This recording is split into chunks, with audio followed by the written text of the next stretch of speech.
Je vous emmène aujourd'hui dans la forteresse d'Ananouri. Nous sommes en décembre, il fait nuageux et nous partons à 70 km au nord de Tbilissi par cette route creusée par la rivière l'Aragui, car c'est cette rivière que nous suivons pour arriver jusqu'à la forteresse. Voilà, des grottes, encore une vieille forteresse dont il ne reste que quelques murs, car en effet c'est le passage obligé pour envahir Tbilissi. Et voilà la retenue d'eau de ce fameux lac de Shinvali qui a englouti 6 villages.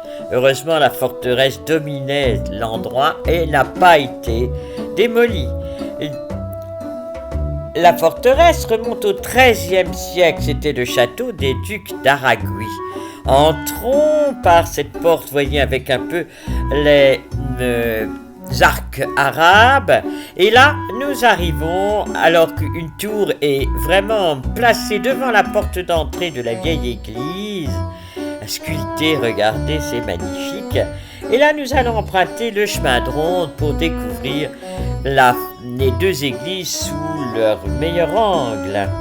Alors d'abord, l'origine de cette forteresse, c'était un mystère parce qu'aucune armée ne pouvait prendre cette forteresse. Alors les assaillants décidèrent de prendre en otage Anna et ils lui demandèrent de livrer le secret de cette forteresse. Le secret, c'était un tunnel qui permettait de ravitailler en eau et en nourriture la population réfugiée entre ses murs. Anna préféra la mort à la révélation du secret et ainsi on appela cette forteresse Ananouri. Voilà, par les meurtrières, le toit en briques de la première église construite du XVIIIe siècle. Regardez la porte, la vieille porte, et Mathilde sur le chemin de ronde pour admirer les toitures et surtout le lac Shinvali qui s'étend au pied. C'était absolument magnifique. Plus le jour avançait, plus le soleil arrivait. Aussi, les couleurs sont de plus en plus gaies. Voilà toute cette vieille forteresse du XIIIe siècle des ducs d'Aragui habitaient là, mais la forteresse était pour vraiment que la population se réfugie en cas d'attaque, en cas d'invasion. Et là, nous allons faire le tour de cette église, descendre de cette... voilà.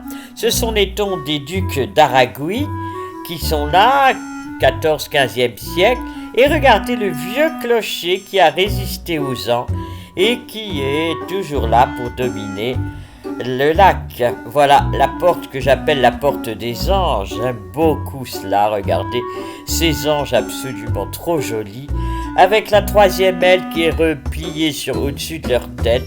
C'est tout à fait ravissant. Voilà, la croix a été, elle, bien martelée.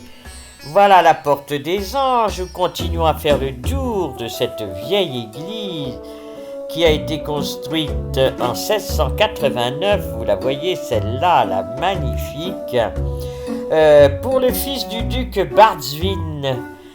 C'est la porte, celle-ci, d'entrée, avec non plus les anges, mais le Christ Pantocrator, là, vous voyez, très effacé, malgré tout, très abîmé.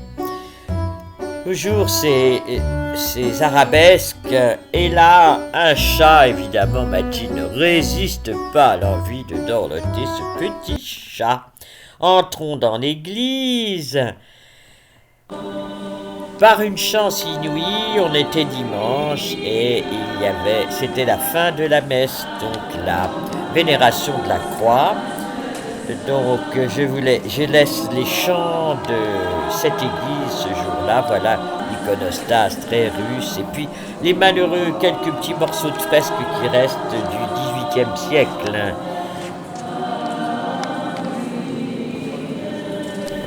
Avec sur le mur sud le paradis terrestre, vous avez le Christ créateur là-haut, la Vierge, Moïse et toute l'Ancien et le Nouveau Testament. À droite, là, regardez, les animaux du paradis terrestre sont assez amusants. et l'enfer d'Adam et Ève. Voilà la façade sud, magnifiquement sculptée avec les deux donateurs, le roi, le duc et la duchesse d'Aragouie. Puis là-haut, les lions qui sont les emblèmes de cette famille, le lion, donc il y en a un de chaque côté, c'est très symétrique pour une fois. Et tout en haut de l'arbre, vous avez au-dessus des petits animaux avec les grappes de raisin. Regardez, le cerf d'un côté, et de l'autre côté, je ne sais pas, un loup, un ours, un mouton, enfin, c'est tout à fait ravissant et pas trop usé. Donc c'est vraiment la façade sud. Nous quittons l'église pour quitter la forteresse et en faire le tour. Voilà toujours ces magnifiques arbres, ces murailles impressionnantes. Et devant cette forteresse, il y a les restes de l'ancien château des ducs d'Aragouie. Ce château est complètement démoli, complètement détruit.